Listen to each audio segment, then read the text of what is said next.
अस्सलाम वालेकुम दोस्तों, आज की इस वीडियो में हम सीखेंगे 12 वोल्ट 10 एम्पियर की पावर सप्लाई को किस तरह से रिपेयर किया जाता है और इसमें क्या क्या फॉल्ट आते हैं और उन फॉल्ट को डायग्नोस करके किस तरह से रिमूव किया जाता है।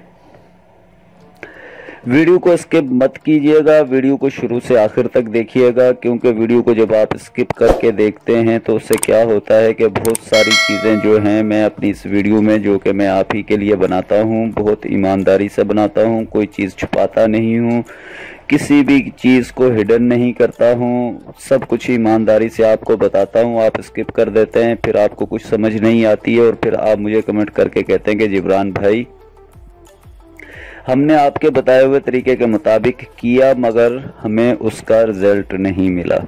तो मेरे भाई, अगर आप वीडियो को स्किप कर देंगे तो आपको रिजल्ट कहां से मिलेगा, ये अब आप पर है कि आप वीडियो को शुरू से आखिर तक देखेंगे। मेरी कोशिश है कि आपके अंदर भी सीखने की सलाहियत पैदा हो, स्किल पावर आपकी इम्प्रूव हो, और उम्मीद करता हूँ और कि आपको मेरी वीडियो देखने के बाद इलेक्ट्रॉनिक्स डिवाइसेस, जिसमें किचन होम डिवाइसेस या कोई भी इलेक्ट्रॉनिक्स डिवाइस हो, आप खुद से भी रिपेयर करने के काबिल हो जाएंगे। मेरा नाम है जिब्रान नासिर और आप देख रहे हैं टी फॉर टेक। आज की इस वीडियो में हम क्या नया सीखेंगे, हम 12 वोल्ट 10 एम्पियर की पावर सप्लाई को किस तरह से रिपेयर करते हैं वो सीखेंगे। शुरू करते हैं दोस्तों। जैसा कि आप स्क्रीन पर देख रहे हैं कि ये मेरे पास एक 12 वोल्ट 10 एम्पियर MW ब्रांड की पावर सप्लाई है। ठीक है, ये डेड है, ये आउटपुट वोल्ट नहीं दे रही है।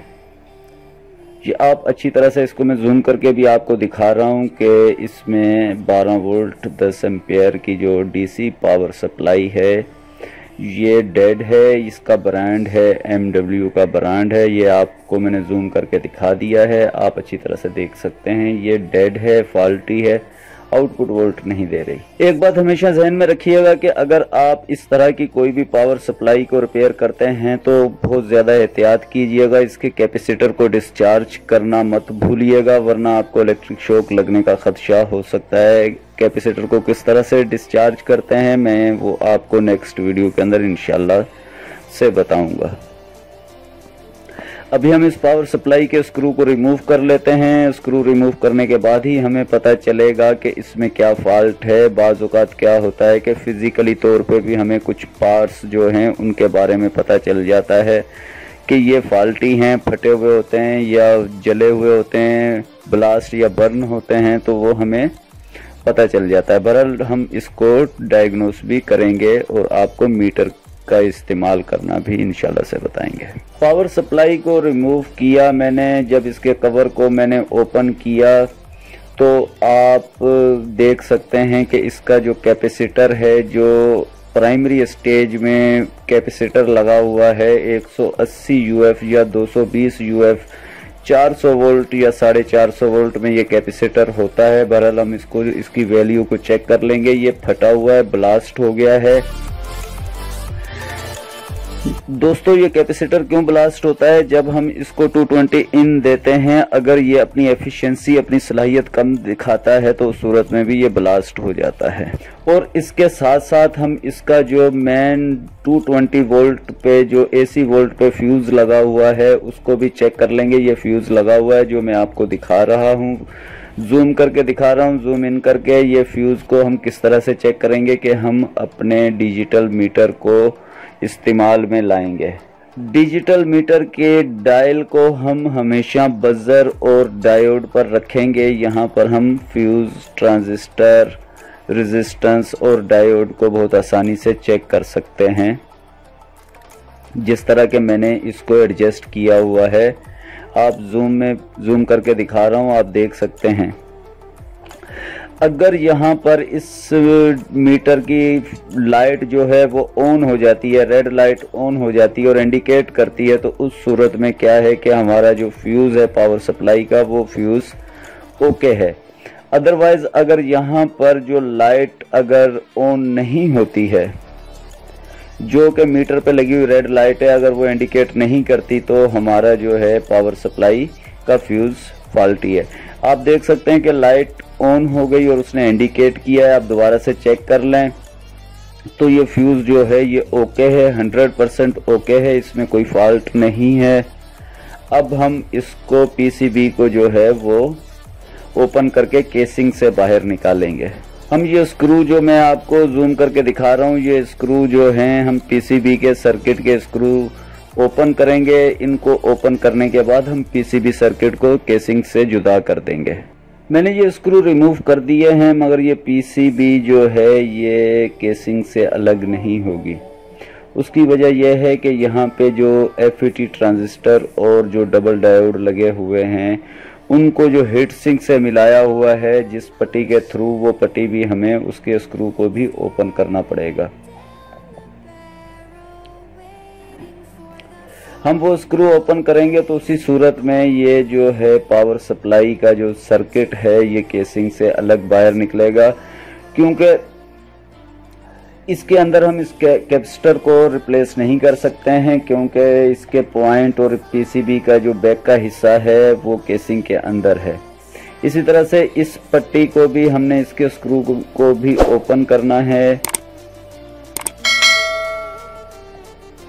ये तमाम चीज़ें मैं आपको बहुत आसान और बहुत फहम तरीके से सिखाने की कोशिश कर रहा हूँ ताकि आपकी समझ में आए। अगर उसके बावजूद भी कोई सवाल हो, कुछ पूछना या जानना चाहें तो आप मुझे कमेंट करें। ये देखें, ये इसका थर्मोस्टेट है। थर्मोस्टेट बेसिकली क्या काम करता है कि ये हीट को कंट्रोल करता है। अगर एफईटी ट्रांजिस्टर बहुत ज़्यादा गर्म हो जाते हैं, बहुत ज़्यादा हीटअप हो जाते हैं, तो ये उनको ट्रिप करा देता है, बजाय इसके कि वो शॉर्ट हों या बर्न हों। ठीक है, तो मैं ये कह रहा था कि आप मेरी वीडियो को स्किप ना किया करें, शुरू से आखिर तक देखा करें। मैं बहुत सारी चीज़ें, बहुत से पॉइंट आपको बताता हूं। तो अब हम इस कैपेसिटर को, जो कि मेन 220 प्राइमरी स्टेज में लगा हुआ डीसी कैपेसिटर है, इसको हम रिप्लेस करेंगे और देखेंगे कि इसकी एक्चुअल वैल्यू क्या है। आप अब पीसीबी को देख सकते हैं कि केसिंग से अलग कर दी है मैंने। सारे स्क्रू इसके ओपन करने के बाद इसको केसिंग से अलग कर लिया है। आप इस पीसीबी को अच्छे तरीके से देख सकते हैं, मैं आपको जूम करके दिखा रहा हूं। ठीक है, आप इस पीसीबी को और इस फ्यूज को चेक कर सकते हैं। ये कैपेसिटर जो कि ब्लास्ट हो गया है, ये वो कैपेसिटर है। ये इस कैपेसिटर के दोनों पॉइंट हैं। इनको यहाँ से हमने सोल्डरिंग आयरन और ब्रोजे की मदद से और सोल्डर वायर की मदद से इस पे पहले हमने सोल्डरिंग करनी है, ताकि सोल्डरिंग करने से क्या होगा कि ये इसकी जो पिघल जाए, पिघलने में आसानी से ये जो है शक्कर की मदद से हम इसको सक कर लें इसकी सोल्डरिंग को। तो उससे पहले हमने इन पॉइंट्स पर सोल्डरिंग की, सोल्डरिंग आयरन की मदद से, और इस शक्कर का इस्तेमाल करते हुए अब हम इसको ओपन करेंगे पीसीबी से इस कैपेसिटर को। सोल्डरिंग आयरन की बिट हमने इसके एक पॉइंट पे रखी। जब ये सोल्डरिंग पिघल गई तो हमने शक्कर से उसको सक कर लिया। इसी तरह से हम दूसरे पॉइंट को भी करेंगे।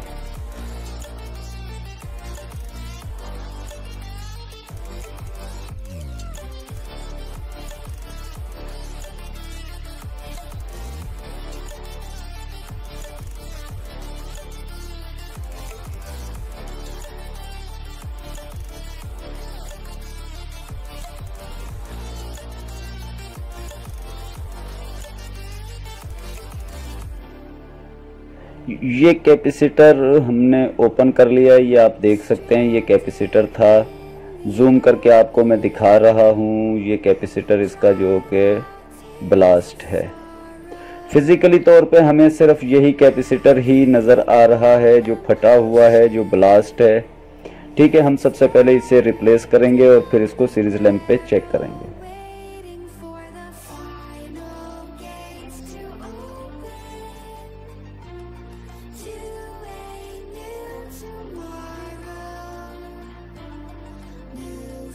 यहाँ पर एक बात का ध्यान रखिएगा कि ये पुलर कैपेसिटर है, पोलरिटी होती है इस कैपेसिटर की। ये नॉन पुलर नहीं होता है। ये आप सर्किट में जो ब्लैक कलर का निशान देख रहे हैं, ये इसका नेगेटिव पॉइंट है। क्योंकि ये डीसी कैपेसिटर है, पोलरिटी वाला कैपेसिटर है, नॉन पोलर नहीं है। और जहाँ पे कोई निशान नहीं है वो इसका पॉजिटिव पॉइंट है। ये जो पीसीबी पे ब्लैक निशान दिया हुआ है, मार्किंग की हुई है, यहाँ पे इसकी नेगेटिव साइड लगेगी। बाज़ पीसीबी के ऊपर नेगेटिव की तरफ नेगेटिव का निशान यानी कि माइनस का निशान और पॉजिटिव की तरफ पॉजिटिव का निशान होता है। इसी तरह से कैपेसिटर पे ये जो लाइन है ये नेगेटिव को जाहिर करती है। ये ब्लैक कलर जो पीसीबी पे है उस साइड पे लगेगी, और जहाँ पे कोई कलर नहीं हो उस साइड पे ये पॉजिटिव लगेगा। और पॉजिटिव पे कोई किसी किस्म का कोई निशान नहीं है, सिर्फ जो नेगेटिव को हाईलाइट करने के लिए उन्होंने उस पे एक निशान मार्किंग दी हुई है। कोशिश कीजिएगा इसी तरह से लगाइएगा, नेगेटिव की तरफ नेगेटिव कैपेसिटर का पॉइंट लगाइएगा। अदरवाइज अगर आप गलत कनेक्शन करेंगे या गलत इसको लगाएंगे तो ये दोबारा से फट जाएगा और ब्लास्ट हो जाएगा।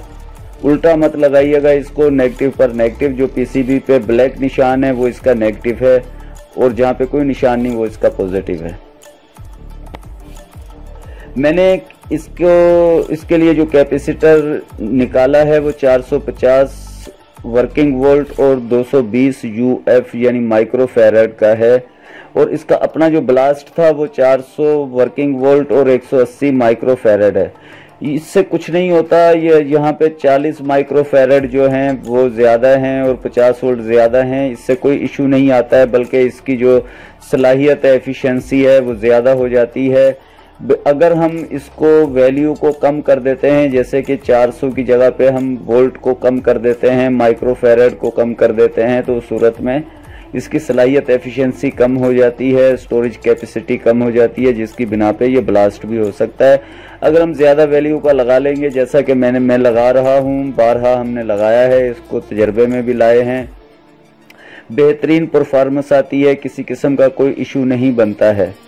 ठीक है, इसका अपना जो कैपेसिटर है वो 180 माइक्रो फैराड और 400 वर्किंग वोल्ट का है। उसकी जगह पे मैं जो इस्तेमाल करूंगा जिस कैपेसिटर को, वो 450 450 वर्किंग वोल्ट और 220 220 माइक्रो फैराड या यूएफ का कैपेसिटर मैं इसकी जगह पे इस्तेमाल करूंगा।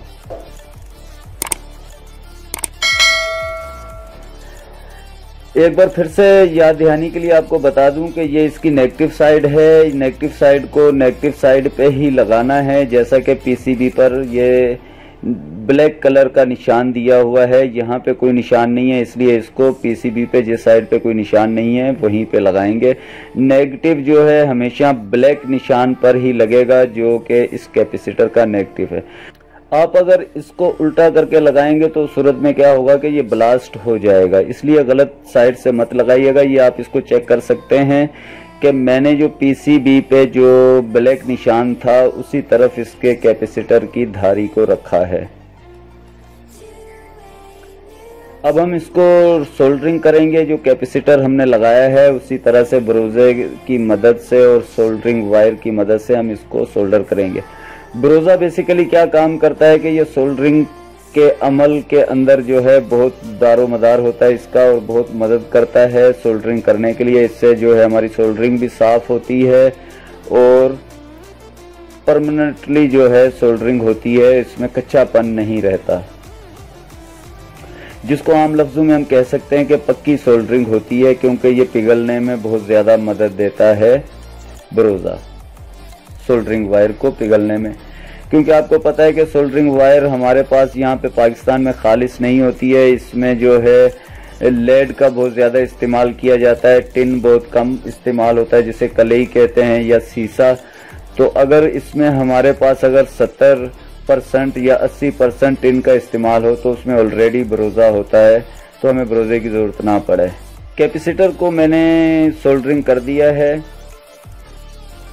अब हम इसको 220 के कनेक्शन से जो है जोड़ेंगे और सीरीज लैंप की मदद से, टेस्टिंग लैंप जो हमारा सीरीज टेस्टिंग लैंप होता है उसकी मदद से इसको चेक करेंगे। इसको डायरेक्ट बिल्कुल चेक नहीं करेंगे। सीरीज टेस्टिंग लैंप किस तरह से बनाया जाता है और उसे किस तरह से चेक किया जाता है मैं नेक्स्ट वीडियो में आपको इंशाल्लाह इसके बारे में ज़रूर बताऊंगा कि सीरीज टेस्टिंग लैंप को किस तरह से बनाया जाता है और उस पर टेस्ट करना, चेक करना क्यों ज़रूरी होता है। अब हम इसके कनेक्शन करेंगे। जैसा कि मैंने आपको बताया था, इनपुट 220 AC वोल्ट लाइन और न्यूट्रल के कनेक्शन करेंगे। ये जैसा कि आप देख रहे हैं मैं कनेक्शन कर रहा हूँ इसके लाइन पर ब्लू वायर और न्यूट्रल पर जो है मैं ब्राउन वायर का इस्तेमाल कर रहा हूँ। इस पे कोई इशू नहीं है, तार बेशक आगे पीछे पलट के भी लग जाए, क्योंकि AC करंट के अंदर कोई पोलरिटी नहीं होती है। जैसा कि DC करंट, डायरेक्ट करंट जो कहलाता है, उसमें पोलरिटी होती है, तो उसमें हमें लाजमी ख्याल करना पड़ता है। ठीक है, ये कनेक्शन हो चुके हैं। अब हम इसे सीरीज टेस्टिंग लैंप पर चेक करेंगे।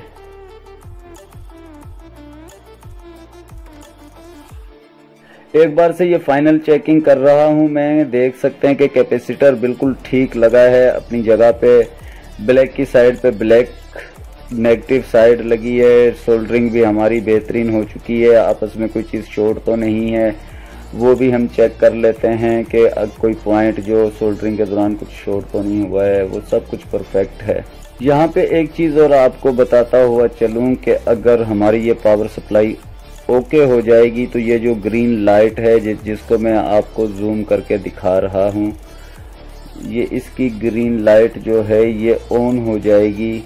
ठीक है, ये ग्रीन लाइट जैसा कि मैं आपको जूम करके दिखा रहा हूँ ये ऑन हो जाएगी। अगर ये ग्रीन लाइट हमारी ऑन हो जाती है तो सप्लाई जो है हमारी 12 वोल्ट 10 एम्पियर की जो पावर सप्लाई है ये 100% ओके है। अगर ये ग्रीन लाइट ऑन नहीं होती है तो उस सूरत में क्या होता है कि हमारी ये पावर सप्लाई जो है अभी भी इसमें कोई ना कोई फॉल्ट कंपोनेंट जो है फॉल्टी है, फिर उसे हम डायग्नोस करेंगे। आप यहाँ पर देख लें, जैसे ही मैंने इसको सीरीज टेस्टिंग लैंप में इसके प्लग को इंसर्ट किया तो ये ग्रीन कलर की जो लाइट थी ये इंडिकेट करना शुरू हो गई, ये ऑन हो गई। तो हमारी सप्लाई जो है 100% ओके है। इसमें क्या फॉल्ट था, इसमें जो DC capacitor 400 working volt 180 UF microfarad का लगा हुआ था वो फटा हुआ था, ब्लास्ट था, उसको हमने रिप्लेस किया तो ये पावर सप्लाई हमारी ओके हो। कंपोनेंट किस तरह से काम करते हैं, DC सप्लाई किस तरह से बनती है, कन्वर्ट होती है, AC 220 वोल्ट 12 वोल्ट DC में किस तरह से चेंज होते हैं, कन्वर्ट होते हैं, ये मैं आपको नेक्स्ट वीडियो में आपको इंशाल्लाह से ज़रूर बताऊंगा। आप मुझे कमेंट करें, आप अगर कुछ जानना चाहते हैं, कोई सवाल है आपका या आपकी कोई प्रॉब्लम है जिसका हल चाहते हैं तो आप मुझे कमेंट करें।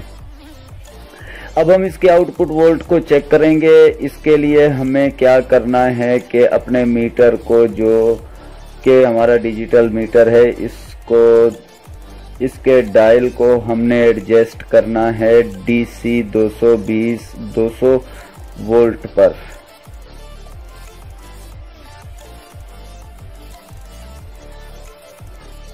जैसा कि ये मैं आपको जूम करके दिखा रहा हूँ, ये मैंने अपने डिजिटल मीटर के डायल को एडजस्ट कर दिया है 200 वोल्ट पर। ठीक है, अब हम इसके आउटपुट वोल्ट को चेक करेंगे कि आया ये आउटपुट वोल्ट दे भी रही है या अभी भी इसमें कोई प्रॉब्लम है।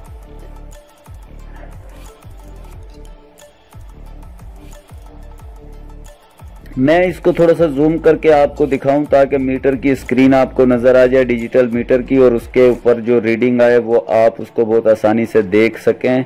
तो इसको मैंने जूम कर दिया है। अगर दोस्तों यहाँ पे 13.3, 13.5, 13.7 इस तरह से रीडिंग आती है तो हमारी सप्लाई 100% ओके है। अभी हम चेक कर लेते हैं कि इस पे क्या रीडिंग आ रही है। आप देख सकते हैं कि इस पे 13.3 वोल्ट की जो कि रीडिंग आ रही है। ठीक है, हमारी सप्लाई जो है बिल्कुल 100% ओके है। उम्मीद करता हूं कि ये वीडियो पसंद आई होगी। अगर वीडियो पसंद आए तो इसको लाइक करें, शेयर करें और कमेंट्स किया करें। कमेंट्स करने से क्या होता है, सवाल करने की आदत पैदा करें। जब आप में सवाल करने की आदत पैदा होगी तो ऑलरेडी ऑटोमेटिकली आप में सीखने की आदत भी पैदा होगी। अगर आप सवाल नहीं करेंगे तो आप कुछ भी नहीं सीख सकेंगे।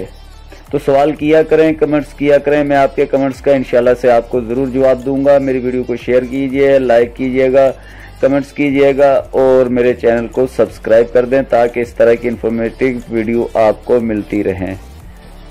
एक नई वीडियो के साथ हाजिर होंगे, तब तक के लिए अल्लाह हाफिज़।